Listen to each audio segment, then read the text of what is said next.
when the COVID situation occurred, we had 75 people in our support office, and we immediately sent them home to work remotely.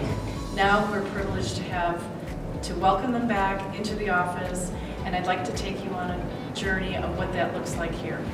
Follow me, and I'd like to introduce you to our employee, Sarah, and we'll be taking you through the process of how we check in when our employees enter the office. When our employees first enter the office, they go to the hand sanitizer machine that we have and wash their hands.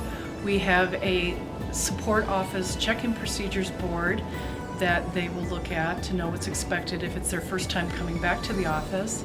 And then they will follow the marks on the floor, the 6-foot social distancing red marks on the floor, to approach our designated representative that will be checking their temperature and asking them some COVID-related questions.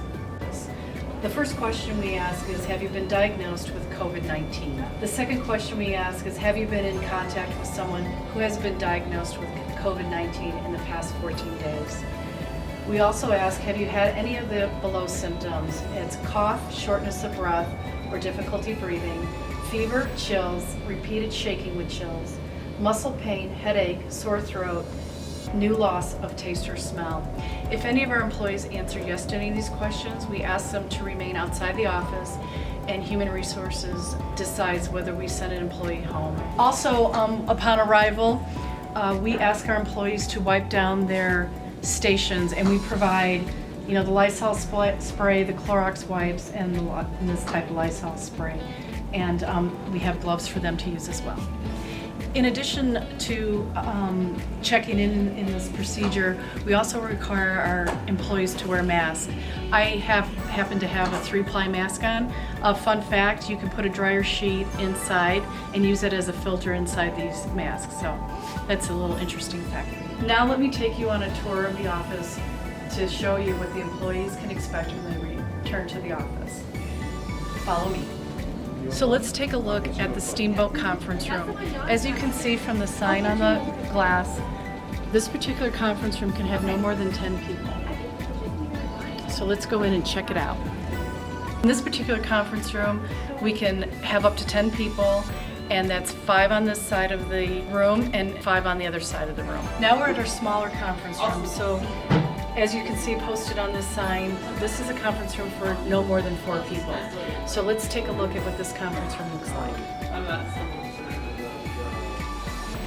As you can see, it's smaller than the other one because it's only for 4 people, but we safely social distance in this room, 2 on one side, 2 on the other side. Now I'll show you what we do when we enter a conference room. We have a disinfectant.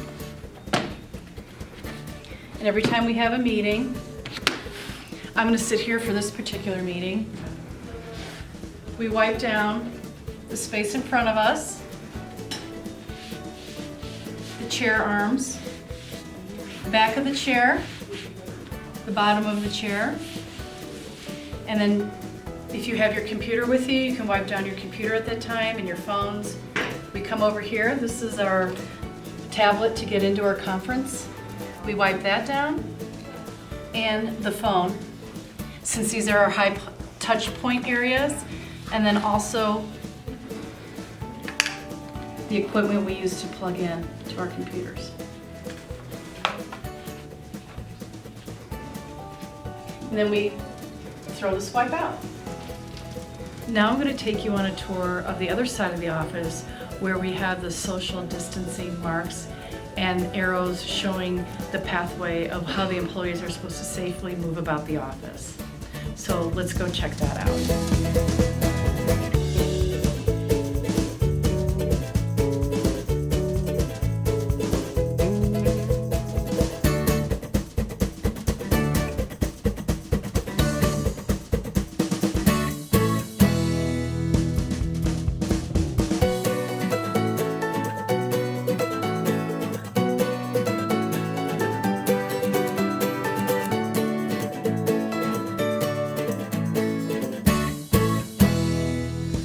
The last thing I would like to show you is we're posting right before you enter the copy room, 1 person at a time using the copy machine.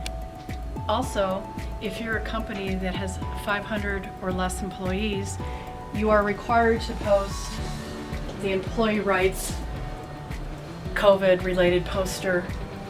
And we here at Pioneer just posted it next to our federal postings, federal and state postings. As you can see from the journey we just took of our office, it is Pioneer's top priority to keep everyone safe as we navigate through this unprecedented event.